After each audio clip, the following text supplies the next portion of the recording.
Hi everyone, if you're new here, welcome, and if you've seen any of my videos before, welcome back.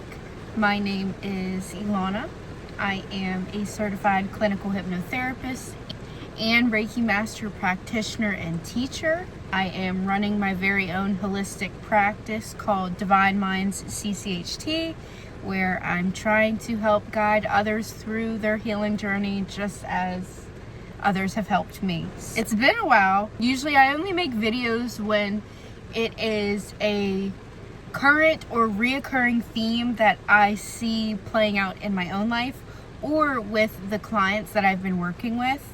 Today I wanted to talk a little bit about worthiness, or the wound that most people have around self-worth. And it's funny because, like I was just saying, I get on here, I talk about topics that are occurring either in my own life or in my clients' lives, but in most instances, I don't know if other practitioners or people in general have noticed this, but usually when we work with somebody in whatever field we're working in, our clients or whoever we're working with, whatever they're working through, it seems to be a theme that you also need to work through. People are mirrors. People work as mirrors to reflect back our own wounds or what we have going on in our life. So I've noticed that a lot too. So this is something that's been mirrored to me lately. It's going on in my own life. I've seen it with clients recently, but wounds around self-worth. You know, some typical ways it may be showing up, where it starts, and just how you see it play out in your own life, when you're interacting with others in your close relationships, whether that's with a partner, with friends, with family members, even with strangers. You can notice triggers or wounds that are all around our self-worth. Others can trigger these wounds within us, or we may be triggering it in other people that we're interacting with. So let's talk about it. So when we talk about wounds that are occurring within us and that are frequently triggered when we're interacting with others, or even when we're just doing normal things, in most cases, these wounds are not new. When I'm talking about wounds, I'm not just referring to the self-worth wound that we're discussing today. When they're emotional wounds or traumas, they're usually not new. They usually start in childhood. So once we experience this first wounding, this first incident, this first injury, the wound kind of sticks with us. And until we create awareness around it, acknowledge that it's there, and start to understand what triggers it and what helps to heal it, then that wound is going to keep opening back up and, you know, doing its thing every time it's triggered, every time we trigger it or someone else triggers it within us. But also, I just want to acknowledge that despite what I just said, someone else triggering a wound in us, we need to take responsibility for our own emotions, okay? I've been working on this a little bit, and I've been sharing this. When emotions or wounds are triggered within us, our first instinct is to say something like, oh, this person made me feel this way. We got to correct that. We got to not only change what we're saying, but acknowledge that other people do not make us feel anything. That is all within us, okay? Someone may be doing something that is triggering you. It makes you feel triggered to feel or express a certain emotion, or triggering a certain wound within you. But that is your responsibility. That is your choice to react, to respond the way you do. And let's acknowledge as well, we don't have control of how we feel. Like, a trigger may be instinct, it may be automatic, but we do have control over how we respond whenever an emotion or wound is triggered within us. We can control how we decide to react or respond in that moment. But to wrap that up, bring it all back in, I just want to acknowledge that people do not make us feel a certain way. That is all within us. We are responsible for our own emotions. Despite not being able to fully control how we feel, we control how we respond. Just like one of the Reiki principles, I will not anger. I won't be quick to anger, basically. When you break that down and dig a little deeper into that, it just highlights the fact that yes, anger or these uncomfortable emotions, they're natural. We all experience them. But just because we are experiencing that nasty, heavy, negative, burdensome emotion, that does not mean that it gives us a right to throw it at other people, to react and respond at other people nasty just because we're feeling that way, just because they triggered that emotion within us. We take responsibility for our emotions. That doesn't mean that we want to push it aside and ignore it. We still have to feel it. If not, it's going to bubble up inside. It's going to come back up. It's going to intensify. It's going to bring your frequency down. So what I'm saying is we get to feel our emotions. We get to feel our triggers, our wounds, but that does not give us a right to, throw our wounds in other people's faces or respond negatively and angrily at other people just because they may have been that mirror reflecting this wound to us, showing us it's there and that it still needs some work. That doesn't give us a right to throw it at the other person and be negative and nasty towards that person. We got a little sidetracked, but let's bring it back in. Wounds, a lot of times, they start out in childhood. We get wounded really bad that first time and it sticks with us, and we have to learn to live with it, basically. If you've seen any of my other videos, specifically a video I've talked about healing. I don't believe healing is something where a wound completely goes away.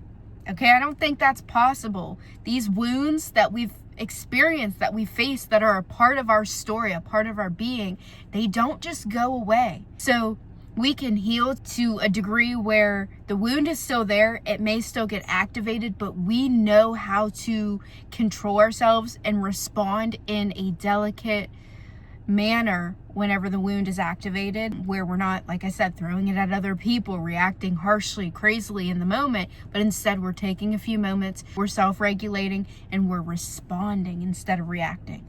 When we talk specifically about self-worth wounds, in my opinion, this is one of the most difficult wounds to overcome, to try to overcome, to get to that degree where even though it's still there, we create this new self-concept where we understand our worth.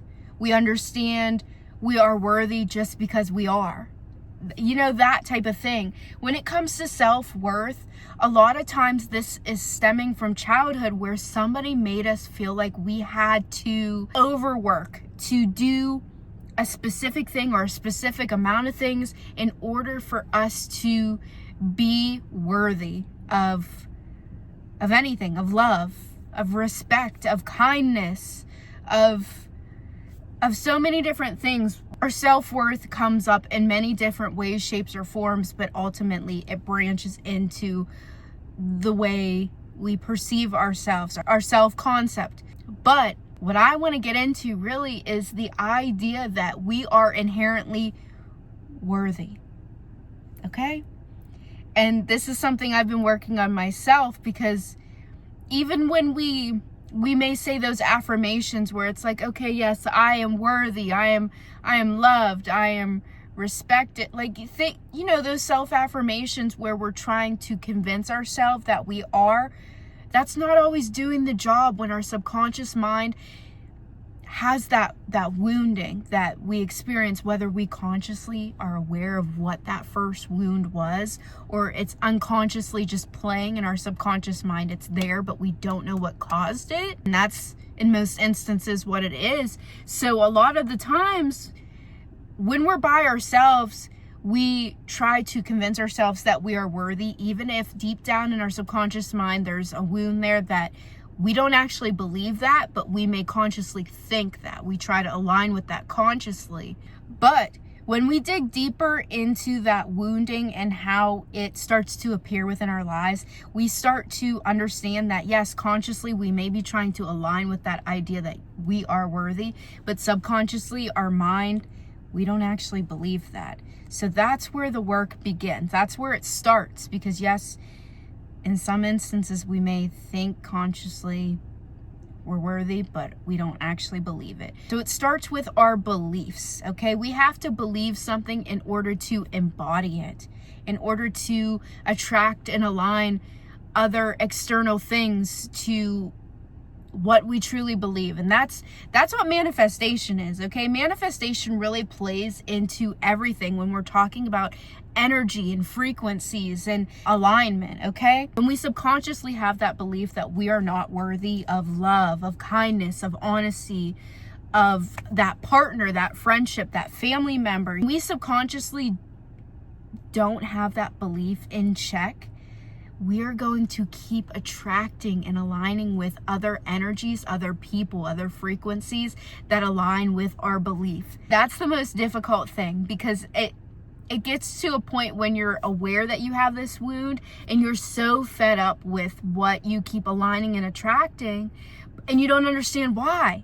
And that is why, although you're consciously aware that you want to feel worthy, you want to be worthy, subconsciously, we still have it set in our mind from whatever wounding occurred that we are not worthy of that thing that we desire. So when we subconsciously believe that, despite consciously thinking otherwise, we're going to keep attracting people, places, and things that align with that belief that we are not worthy. And that is why it is so important to do that self-healing, that self-work, to understand ourselves.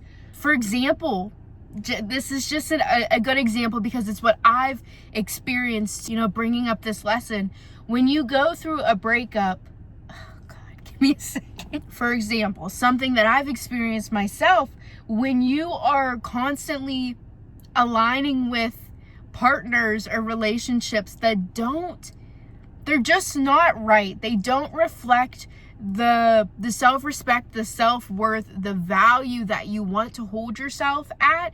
That is because in most instances, they are mirroring the wounds that are still within you that need that healing, that need that awareness and that work. And once you start to work in those areas, you start to attract the things, the people that you desire that actually align with how much you value yourself, how much you love yourself, how much you respect yourself, how honest you are with yourself. And the more we shy away from these wounds, not actually acknowledging them or working on them to shift that belief that we really are worthy of these good things, then the harder it is to actually bring them into your reality.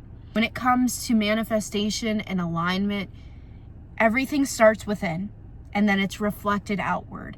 Everything external of your very being is a mirror.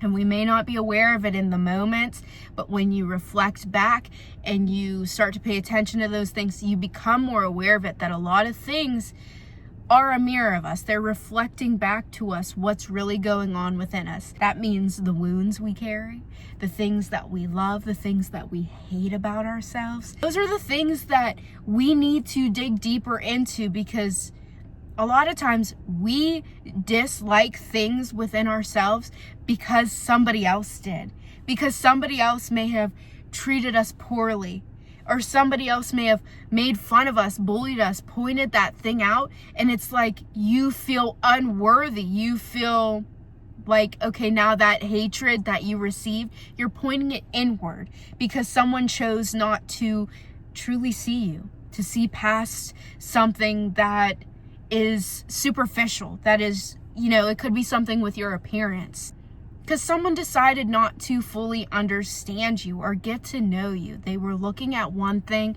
and they missed out on everything else. That is kind of a sense how we need to start viewing things, because we are living in a very judgmental, superficial world. People are constantly looking at the external. They're not looking deeper at what's inside of us or one another. They're not even reflecting inwardly. So we can only go as deep with another person as we go as deep with ourselves, okay? For example, when you're in those relationships where that partner is just not getting you, They just, no matter how many times you tell them you like this, you don't like this, and they're just not doing it, or they're just not even acknowledging it, they can only go as deep with you as they have gone with themselves. So a lot of times when we are faced with a partner, a friend, a relationship where they are refusing to acknowledge you, your needs, whatever it may be within you that you truly do need for this relationship to continue, they're refusing to acknowledge it despite you telling them time and time again, despite you giving them that pathway to understand you, to have that conversation, to do the work. They're choosing not to do the work. I think this is the most significant part. It's not your fault. In most instances, it has nothing to do with you. It's very slim a chance that that person that you're interacting with just doesn't care about you. That's usually immediately what our mind thinks. Oh, that person does not care enough about me to do this. And a lot of times that's not true. In most instances, it falls into the wounding that that person has and their attachment style. For example, when we talk about anxiously attached and avoidantly attached, I'm going to specifically get into avoidantly attached people, because a lot of times when that person won't acknowledge your needs to, strengthen or grow the relationship, whatever that may be, that is because they're not acknowledging their own needs. They're ignoring their own needs, so of course they're not going to acknowledge yours. They're ignoring the truth about themselves and their own wounds and what's going on within, so of course they're not going to acknowledge what's going on within them. That is so complicated, because despite me saying this right now, I think we have all been there with a person, whether that be a family member, a friend, a relationship, where when something like that happens and they refuse to acknowledge us, and we've tried so hard because we love that person, that we blame ourselves. And then that touches into our wounds around self-worth. We start to feel like we are unworthy of these things that we are asking for. We are unworthy of our needs being met because this one person couldn't acknowledge it. And we think, oh, they just don't care about me. They don't love me. They don't value me. They don't respect me. And in most instances, it's not that. And you see, when we keep forcing those relationships, trying to make them work, trying to get this person to acknowledge your needs, we're not actually acknowledging our own needs. And that is why it's being mirrored to us. It's being reflected to us, because we're trying to force this person to help us with our wounds when we need to be helping ourselves in that situation. We can't force somebody to acknowledge us, to see us when they're not seeing themselves, and then we get strayed away from seeing ourselves because we're so caught up in the love, the relationship, where we're ignoring our own needs to keep this relationship around, and our self-worth just keeps diminishing and diminishing. It's until it's gone and we fully lost ourselves. And that is why I think self-worth wounds are the most important, because it really plays into everything. The way we love ourselves, the way we respect ourselves, how honest we are with ourselves, the ability to, create internal growth by actually acknowledging what's going on within. We are no longer avoiding our emotions, our wounds. Self-worth plays into everything, and it plays into how we react and respond to these relationships external from us. Yeah, I mean, it's such a deep topic that you can really go on and on about, but the moral of this video is I just want to bring awareness to it, because I know everyone has been there. Everyone. It does not matter how old you are. It does not matter your race, your ethnicity. It does not matter your gender. We have all been there where we have struggled with self-worth. Some people may have progressed where they're not struggling as much as some of us, okay? They've created growth and awareness in that area where they know how to handle those wounds, and they start to attract people who align with what they truly believe they are worthy of. They see their own value, so others see their own value. That is what it is all about. That is what this video is all about. It starts with awareness. That's what I say in almost all of my videos. Whenever we are on a healing journey, no matter what we're trying to heal, It always starts with awareness. You can't do anything, you can't make any changes unless you are aware of what needs to change and what's actually going on and how to create those changes. When it comes to manifestation and shifting your beliefs around your self-worth, that is what starts to create changes both internally and then reflected externally. It's all about shifting our self-concept, our self-beliefs of what we are worthy of. And it starts with awareness. Just a few things that we can do to really work on our self-worth. And I know nobody really wants to hear this, but sometimes it's things like isolation. And I'm not saying for a long period of time, in a sense of getting out of those relationships with people who don't actually see our worth, no longer gripping onto those relationships, but instead just letting them go, let them fall away. So then you can take some time to reflect. Reflecting is a big one. You need to just sit with yourself and reflect. You can sit with a therapist and reflect. That's something that works for me. I may not always have a person here with me, but I have you guys. I have this video where I'm able to sit here and reflect on what's going on in me. And just saying it out loud makes you feel better. That's the big thing. So that's another thing that can help with healing our wounds around self-worth. After we create that awareness, we need some time alone. We need some isolation. Maybe we need a friend, a therapist where we can reflect with after we take some time to reflect alone. Maybe we talk with somebody first and then we do some of that reflecting on our own. Maybe it's journaling. Finding some specific journal prompts are specifically working in that area of self-worth so we can identify our wounds, identify our triggers. What is it that other people are doing to you or for you that are showing you those wounds inside of you that you need to work on? Okay? That's what I mean. What emotions are we feeling? What area of self-worth is it that we need to work in? Whether that's just the whole self-concept of ourselves? Is it our self-respect?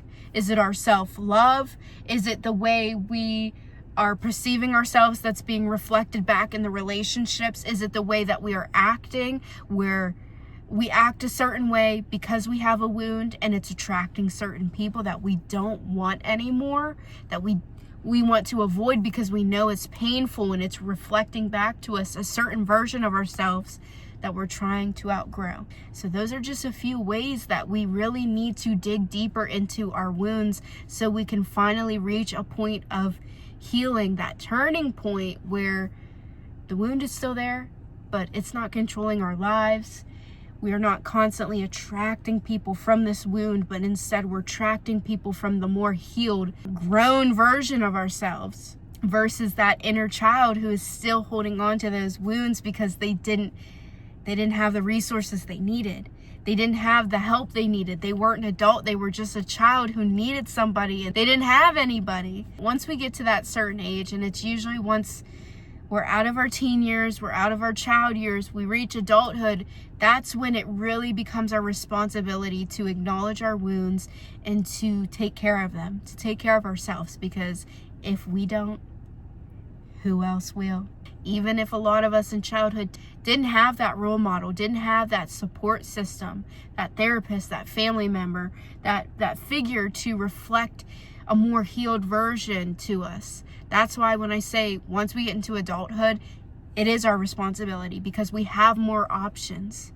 We have that choice. Whereas in childhood, we don't really have the resources or even the functioning brain to get to where we can get to in adulthood, okay? Just to wrap things up, the wound around self-worth can be one of the biggest woundings we carry. Almost everybody you interact with has had or still has this wound that's open and being triggered. So if you're watching this video, if you're hearing my voice right now and you made it to the end of the video, this is your sign to do some reflection. Identify your wound, start to work on that, because I know you don't want to keep attracting people, places, and things from this wounded version of yourself where you don't feel worthy of love, of kindness, of truth, of those relationships, of what you truly desire and what you want. get to that point where you are healing and you start to see yourself from a much higher perspective, because you understand just because you are here, you are alive, you are breathing, you are a human being, that you are inherently worthy of all the things you desire. Just because society is so messed up and brainwashes us into thinking we don't deserve things, that we have to work super hard to get what we want, to be happy, to have the money, the relationship, whatever it may be that you are searching for. I need you to understand, just because you are a human and just because you are here, you deserve it. So stop diminishing yourself. Stop allowing others to diminish you to this small thing that has to work to get to what they want, instead of just being inherently worthy of those things that money can't buy. The things that money cannot buy, we are inherently worthy of them. You are a human being. It's within you. It's within your capacity. So I encourage you to work on those wounds, acknowledge those wounds, and start attracting the life that you desire, because it is possible. You have all the tools and resources within you. It just takes some shadow work. It just takes some acknowledgement, some reflection to truly get to where you want to be. I hope this helped. It certainly helped me. This has been a reoccurring theme in my life. Not just me, but working with my clients as well, working with anybody in this world, talking to anybody. You can see their wounds, especially around self-worth. So this is your sign. Let's get to work. Let's grow, okay? We are not meant to stay stagnant. We are not meant to live low vibrationally. We are here to learn and to grow. That's what I believe, so let's do it. Once again, my name is Elony'a. I'm a certified clinical hypnotherapist, a Reiki master practitioner and teacher. If you'd like to talk more about this, you can reach out to me on any of my social media platforms at DivineMindsCCHt. You can visit my website where you can book a free consultation. We could talk about services. We can get you scheduled in whatever you need. Hypnotherapy specifically works within the subconscious mind, where we can change our beliefs around our self-worth. If you feel like you really need to work in this area, please reach out to me. I would love to do a session with you. I would love to help you work through this area, whatever I can do to be a guide for you to heal yourself. Thank you. I hope this helped. I will see you all next time. Bye.